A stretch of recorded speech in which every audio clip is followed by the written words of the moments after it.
do my tug test.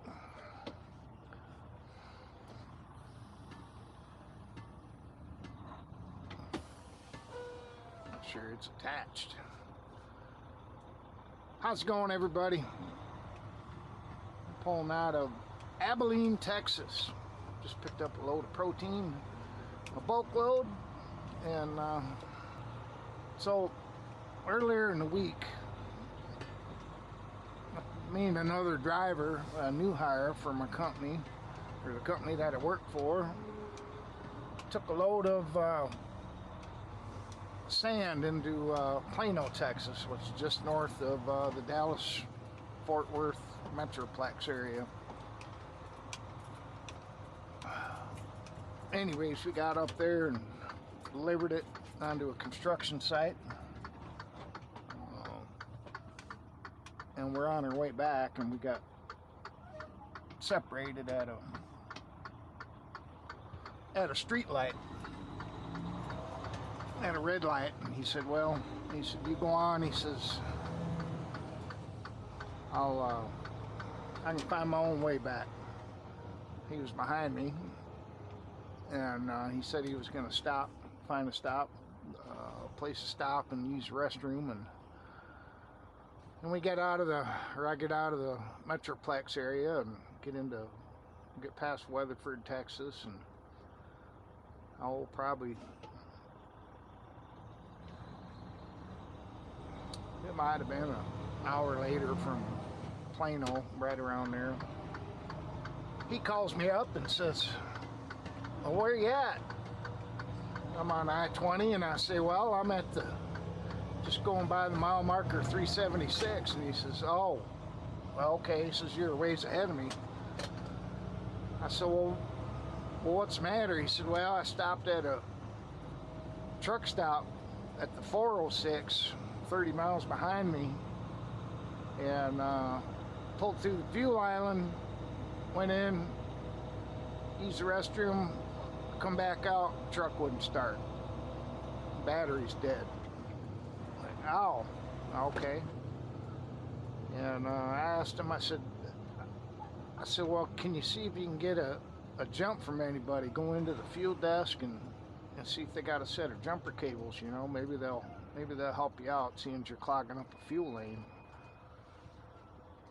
And he calls me back and he says, no, he says they don't have that, and nobody here around does. And he says, but I did buy a set of jumper cables, and I'm going to see if I can get a jump from somebody. And this is a pretty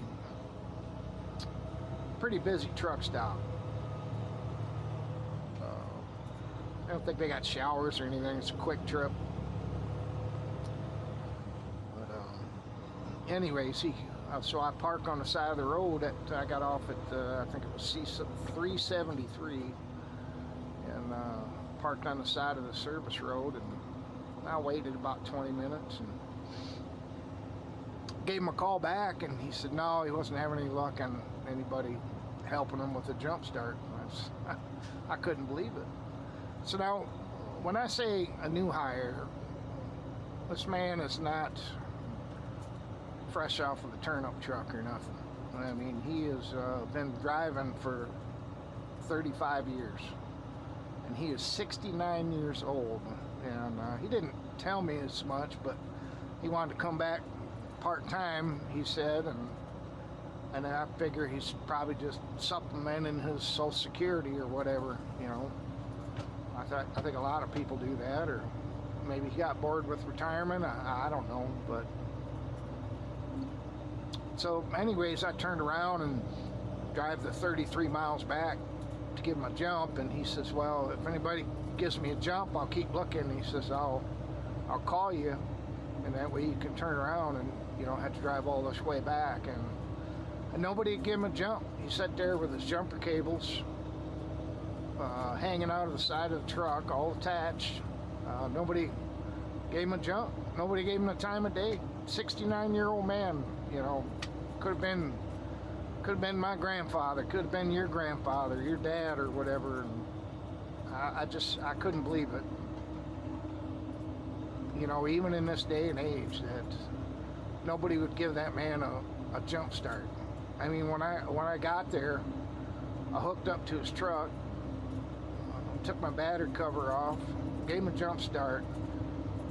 Took right around 12 minutes, and we got it going. 12 minutes to help a 69-year-old man out. Nobody would.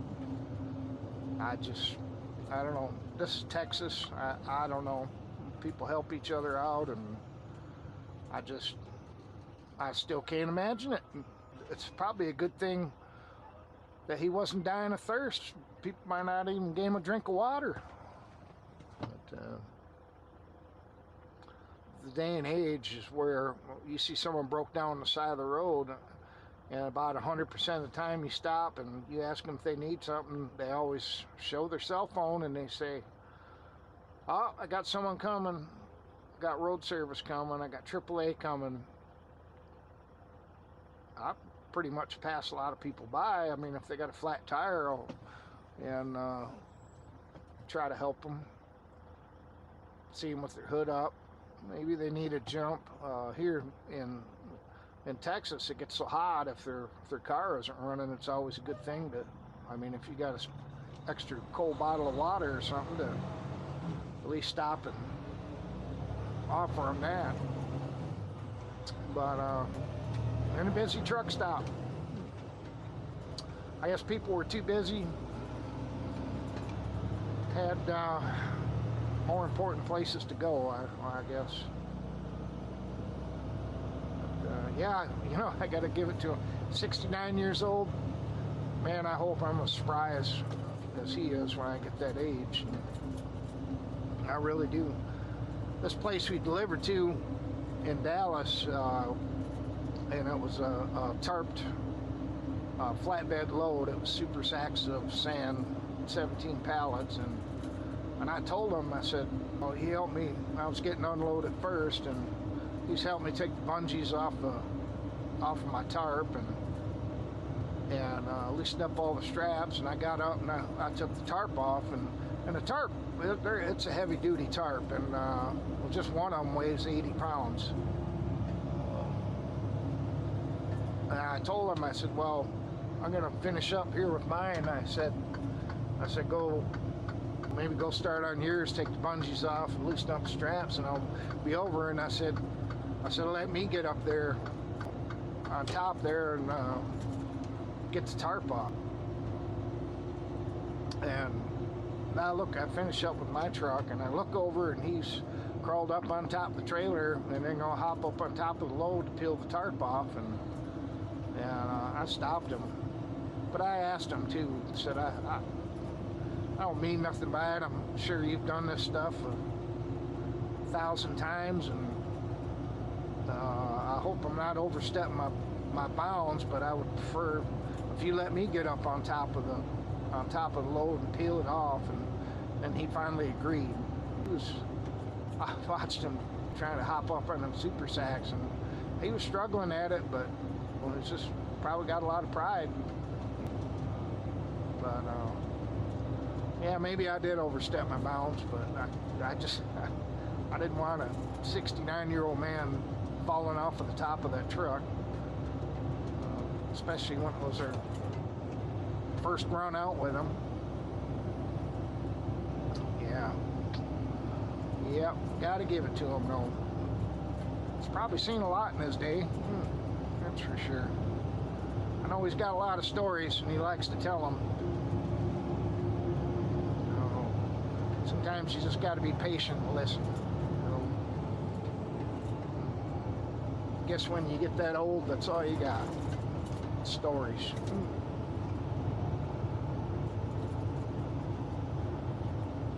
Me too, when I get that old. And hopefully they're all good stories too.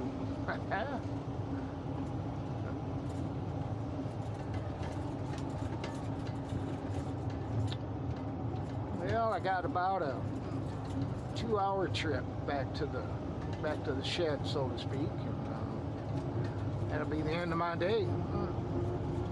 I'll be done at 5 o'clock, home by 5:30, have a nice home-cooked meal. So it won't be too bad. Last 2 days, see, Monday, I didn't get back until after 8 o'clock at night. And then yesterday, I didn't get back till after 7. Just got pulled over and got the full DOT. I think it was a number 2 inspection. Anyways, I got weighed, all that. A little bit overweight on the rear axle. Damn it, got to pay that ticket. But it happens. I see a lot of other drivers that are pulled over on the side of the road, you know, getting their stuff looked over, getting weighed. I pass a lot of them. I guess it was just my turn. I appreciate you riding along with me, and hopefully it's been entertaining for you. But please follow, subscribe, like, whatever. Leave a comment. I'll try to get back to you. Thanks for watching.